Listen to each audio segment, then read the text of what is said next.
Welcome back to the Life Work podcast from Williams Baptist University, where we share real stories of faith, work, and calling. I'm Nyla, a freshman and Williams Work student here at Williams. In today's episode, Dr. Stan Norman continues his conversation with Dr. Trent Broussard. If you caught part 1, you heard how Dr. Broussard's love for music and his parents' strong work ethic shaped his early path. In this episode, that story deepens. You'll hear how a revival changed everything, how Dr. Broussard came to truly know Christ, discovered what it means to be broken before God, and answered a calling that would take him from teaching elementary school music to leading choirs, churches, and now future worship leaders at Williams. It's a powerful story of redemption, purpose, and how God weaves our gifts and work into his greater plan. Here's Dr. Stan Norman with part 2 of his conversation with Dr. Trent Broussard. Welcome to the Life Work podcast. We are continuing our conversation with Dr. Trent Broussard. I learned all kinds of things in our previous episode about his love for country western music, his affinity for singing Hank Williams, his performing at different venues and honky-tonks across in his pre-conversion life. Am I accurate there, Dr. Broussard? You're not too far off, actually. Oh, really? Well, okay then. Let's pick up the conversation then. Last when we were talking about feeling a desire, a vocational desire to get into music as a calling, as a career. And this isn't original with me, but whenever I talk to prospective students and others thinking about what do I want to do with the rest of my life, there are 3 elements that flow into that. There is ability, desire, and opportunity. And so in our previous discussion, I heard things about you have the not just only the desire, you have the gifting to do it, that you could sing. And I can testify to our listeners, the man can sing at a high level. And secondly, a desire. But you can have 2 of the 3, and if nobody gives you an opportunity, then you're singing in the shower or you're singing in the car as you're on your way to work. So let's pick it up. You go to college. You go to Arkansas State University. That's a little school down the road from us here. A little school down the road. I studied music education. I wanted to be a choir director. And I envisioned that I would work with high schools, maybe junior highs, but I was going to work with high school students and work in a big school, have big choirs. I'd seen programs like that. I really enjoyed listening to those choirs. So to clarify here, to interrupt you, I'm sorry about that. You went to church. You were actually the assistant music director for your church. But according to what you previously said, you have not yet come to faith in Christ. So I need to give a little bit of background. When I was in 8th grade, our family started going to church again. The next summer, through a course of events, I walked an aisle and prayed a prayer with the pastor, but I did not meet Christ then. Okay. That's another long story that would be great for a podcast, but that's probably its own series. Okay. But I think I know Christ. Okay. And I think I am being a good Christian. Go to church, get involved. 9th grade, 10th grade. 9th grade, 10th grade, 11th grade, going got through. When I come to college, I got involved at Central Baptist Church. In fact, my first Sunday there, I sang in the choir. They used to have about 100-voice choir. Okay. Back in the 80s, and enjoyed my time there, finished college, got married, and the only job I could find in Arkansas to teach was in West Helena. My wife still had 2 years of college left, and so we needed to stay close to Jonesboro. And so I got a job teaching elementary music, kindergartners, 3rd graders, and 4th graders in West Helena, which was 102 miles from our home, our house that we lived in, and I drove that every day. And I did that because that's what you do when you have a job. You drive and you go to work and you do it. And so I didn't enjoy having to get up that early, getting home that late, and I never planned to teach elementary music. That was the absolute crushing blow to my dream of being a high school choir director. And I didn't realize that you pay your dues. You grow up and you get lots of opportunities, and finally you get to do what you want to do if everything works out. I just knew that this is not what I wanted to do. This is not what I signed up for. This is terrible. I don't like teaching. I'm scared of kindergartners. I don't know how to respond when a kid sticks a tiny tart up his nose and it gets stuck there. A few of us do. That happened in my classroom. And so when that year was over, I had decided, you know what, maybe I'm just not cut out to be a teacher. And so the church where I was attending, Central Baptist, was looking for someone to come in and basically be a secretary for their music and television ministries. And so I applied, interviewed, they hired me. And so I spent the next year working at the church. And yes, I don't know Christ yet, but I didn't realize that. And so we're finishing out that year, and I'm loving working at the church. I love this people I got to work with. It was a great job. I didn't have to get up at 5 a.m. and hit the road immediately. You know, I lived maybe 3 miles from work, which was way better than 102 miles. Yeah. At the end of that year, toward the end of that second year, Margie was finishing up school, and we had a revival crusade at church that was supposed to last 2 weeks. It lasted 5 weeks. Wow. And in the midst of that crusade, God was moving in people's hearts. And they all had open microphone testimonies, and people that I deeply respected, they were standing at a microphone, weeping over their sin, confessing their sin to the body. There was a state of brokenness that was so foreign to me. I had no understanding of what was going on in their lives. And I remember one night I got to church early, and I was sitting in my seat and just praying before the service. Lord, there's brokenness in people's lives that I didn't even imagine they would ever sin, because they just seem to have it so together. I don't understand this. I don't know what's going on, but would you teach me about brokenness tonight? Would you open my eyes and help me understand? When the man got up to preach, he had an overhead projector, and he put his transparency on the screen. The first word across it was brokenness.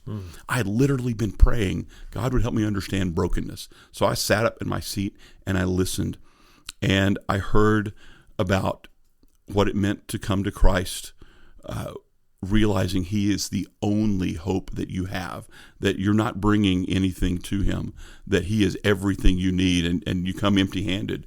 And I'd never before thought that I was empty-handed. I thought I came to Christ with abilities that he could use. This is the dumbest thing you can imagine, but I thought that Christ was getting a catch when he got me. And that is so foolish, and I'm embarrassed by that, but that's what I thought. And I remember hearing those things, and I'm thinking, I don't know Jesus. I have not come to him broken. I've not come to him with my need. I've come to him with my wants. I want you to do this. I want you to take care of this in my life. I never had a clue that I had a need until that night. And my wife got to church a little bit late. I'm not sure, but she came in, and we're sitting there and listening to the sermon. She writes me a note, and she said, Trent, if you need to go to the prayer room, you should go. I don't know if she could see something I was just wrestling in my heart. I write her a note back and said, Margie, I think I'm lost. And I got up out of my seat and went to a room they had set aside for people to go to and pray at any time in the service. And I met Jesus that night. Praise the Lord. I cried out to him. You know, I'd been involved in Evangelism Explosion. I had led people to Christ. I was teaching junior high boys Sunday school, doing everything you could do in church. But I didn't know Jesus. And I didn't need anybody to take me through anything. Christ met me that night. And that night he also called me to ministry. I didn't know what that was going to look like, but I knew that my life was his. And whatever he brought across my path, I was going to do it. And it wasn't a couple of weeks after that, Nancy Lee DeMoss, who was recruiting for Life Action Ministries, who's the group that we had a revival with, comes to my office and sits at my desk and said, so have your wife and you thought about auditioning for our ministry teams? And I choked because, well, we'd had a conversation, but we thought that wasn't for us because you had to raise support, and we didn't want to go raise support to be missionaries. And I remember, well, anything God puts across my path, I'm going to do because I'm his. I said, well, we would be glad to talk about that. We'd be glad to pray about that. And remember, after I left West Helena, I thought, I'm not a teacher. I'm never going to teach again, never going to go back in a classroom. After 2 years of traveling with Life Action Ministries, and my team of singers was about 14, and I loved working with them. It was a lot of fun traveling around the country. We had a baby on the way, and we knew that wasn't the life we needed. And we had an opportunity to go work at a church in a Christian school. And I thought, I actually want to go and teach. I just, 2 years prior, I was never going to be in a classroom again. And now I'm excited to both go serve in a church and teach kids choir, junior high and high school kids. So I was very excited about that sense of really fulfillment of my calling. And I'd been teaching singers, teaching college age singers, in my little vocal ensemble that was a part of the ministry. And so I realized, okay, I can do this. I may not be cut out to be an elementary music teacher. I can handle it if I have to, but these are the things that God has kind of gifted me to do and that I enjoy doing. And so we're gonna go and do this. So, not to put words in your mouth, but let me see if I can put some pieces together. The Lord has been orchestrating the events of your life, in the family that you grew up in, and the things you learned from your parents, and the work ethic they instilled in you, and how that work ethic over a period of time began to translate into what would eventually become your vocational calling. But early on, it wasn't, but it eventually moved there. And then the spiritual journey that the Lord took you on, late junior high, through high school, through college, even to the point of this revival event where you actually came to know the Lord. And is it saying too much? I don't want to put words in your mouth. Is it saying too much that at that point, the call to follow Jesus, the moment that you came to faith, was also the moment that you experienced the call to not only follow Jesus in heart, but with head and hand, the totality, including a vocational expression? Absolutely. And I firmly believe that. God called me to ministry when he called me to be his disciple. And I didn't know exactly what that was going to look like. At the moment, I thought that looked like I would serve a church, which I did for many, many years. But as I have grown from that moment, I have begun to see, and I learned pretty quickly that serving the church doesn't always mean working vocationally for the church. Serving the church may mean working, it may be teaching in a public school and engaging in ministry in people's lives. Right, it may be right. working in a local factory or a grocery store or doctor's office. Right. Serving the church can be all of those things. That's right. And so, and serving the church can be teaching at a Christian college or a public university to pour into the lives of young people and both show them examples of godliness and Christ-likeness and help them be equipped to go live out their life calling. So how did you get from that moment of giving your life to Christ and then the life action? What's the next part of this journey? How did you get from that to working in a local church and eventually coming to Williams? This is probably my favorite part of my life story. When the first church we got to serve at on one of the Life Action Ministry teams was Calvary Baptist in Holland. And we met a dear lady there named Joanne Shelton. She was pretty much a retired church musician who was pouring herself in her retirement, volunteer teaching at a little Christian school the church owned, who had never had a choir. She was their choir teacher. And she became a financial supporter of ours and a dear friend. And so anytime we had a break, we'd go and visit her and want to spend time with her. She was just a joyous person. She prayed for us. She loved us. And it was like we had another grandmother, if you will. And so we were on one of our visits to her, letting her know that our firstborn was on the way. getting ready to have a baby, and we were excited to share that news. Back in that day, you didn't have cell phones to call everybody. You're in Michigan? We're in Michigan. Okay. And our Life Actions headquarters was in Niles, Michigan, so just about an hour and a half away from where Holland was. And so we go up to Holland to see Joanne, and we're sitting at a Ponderosa Steakhouse, high end for sure. Yeah. And good stuff there. We're sitting across the table, and she says, "You wouldn't be interested in coming to teach at our little Christian school, would you?" And I didn't know that I wanted to teach at a Christian school, but I knew that we needed a change because we didn't want to travel on the road and raise a child there. People do that, and I'm grateful for them because the Lord used people like that for me. That's right.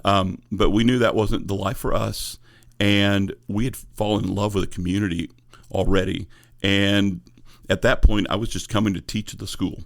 I wasn't coming necessarily to work at the church, but that was just a transformational spot. We decided, that's exactly what the Lord wants us to do. So you went to the school first, mm-hmm. and then how did you get to the church? So we had to finish out our year commitment with Life Action Ministry. Right. So this would have been like we're meeting with Joanne October of '95.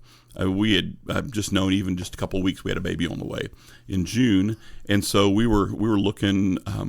Okay, something needs to give. We need to figure out something, and she knew, well, okay, you can come work at the school, but you're not really going to fully support your family there. So let's talk to the church. So she talked to the pastor and said, "Hey, I've got this guy. You need to meet him."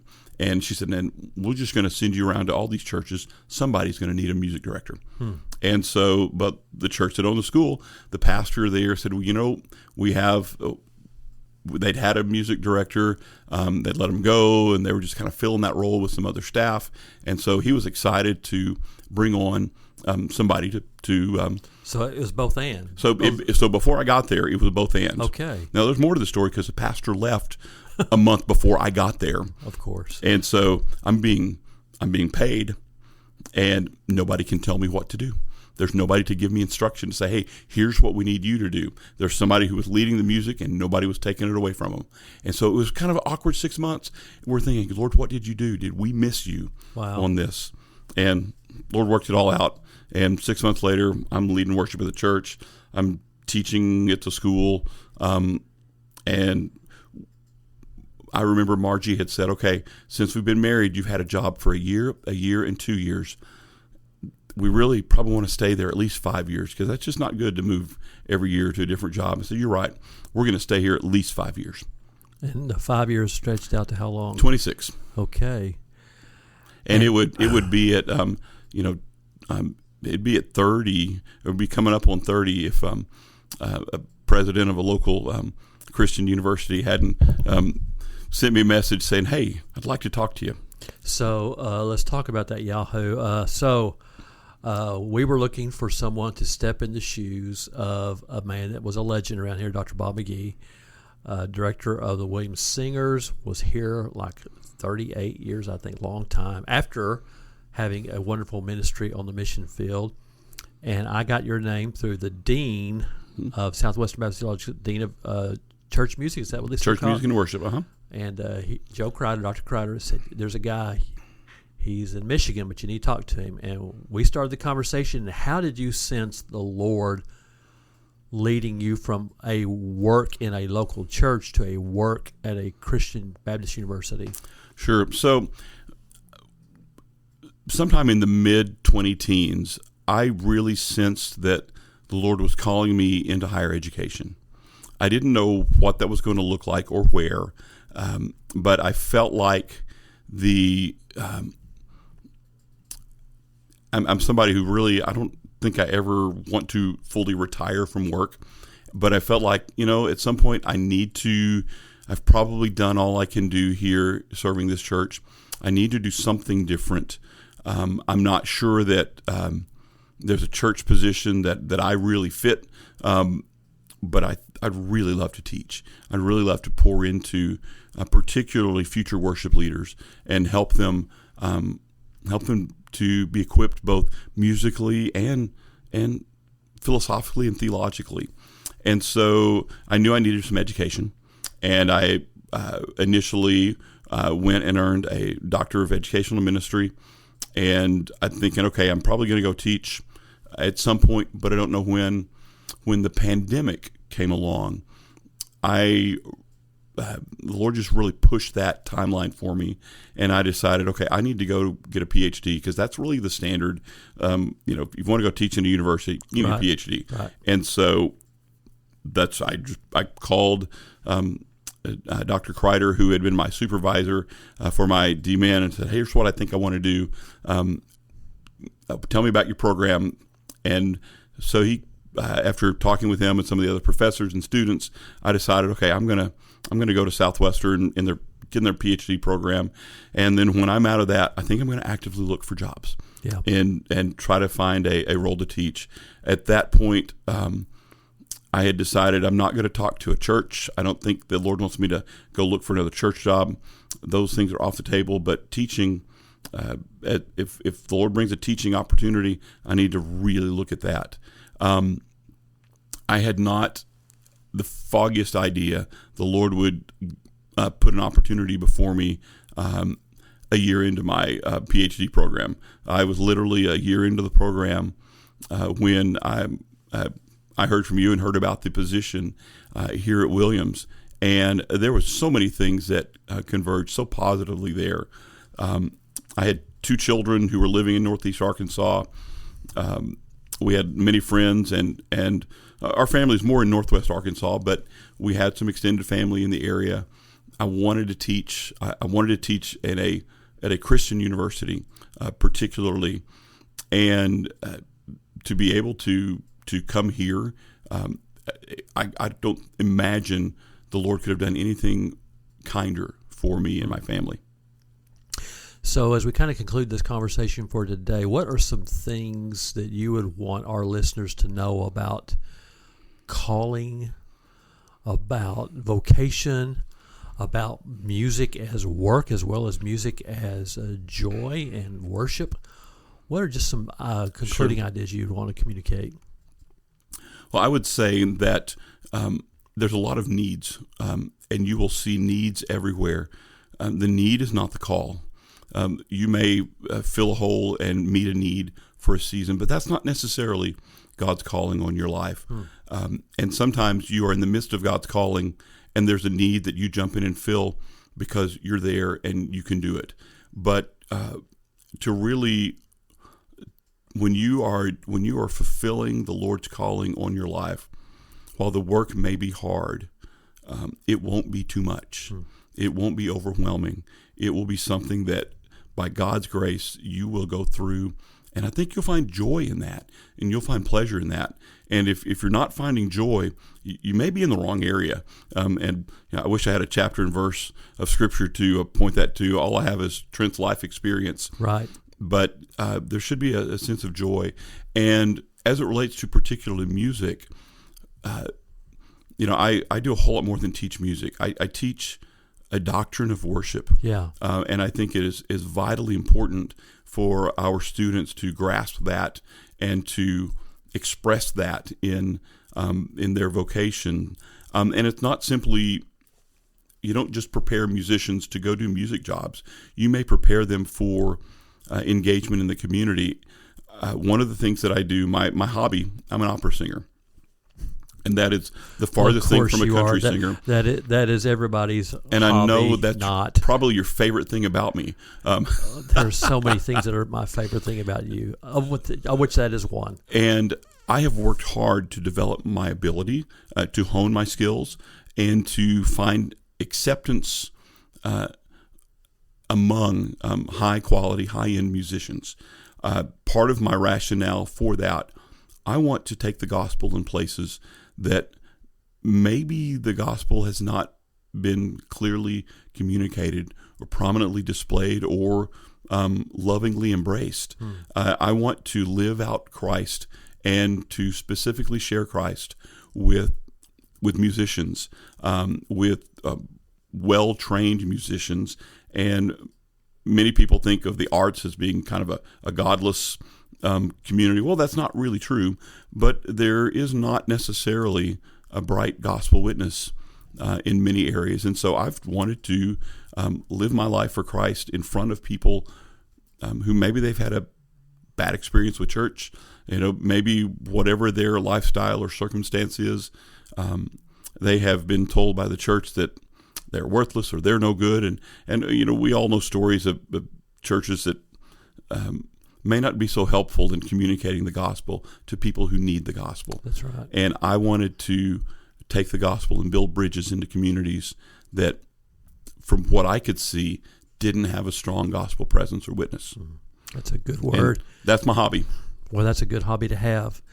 We're grateful the Lord led you here. We're grateful for the impact you make with our students, and we're grateful for your gospel witness and gospel faithfulness out in the community. Thank you for joining us today.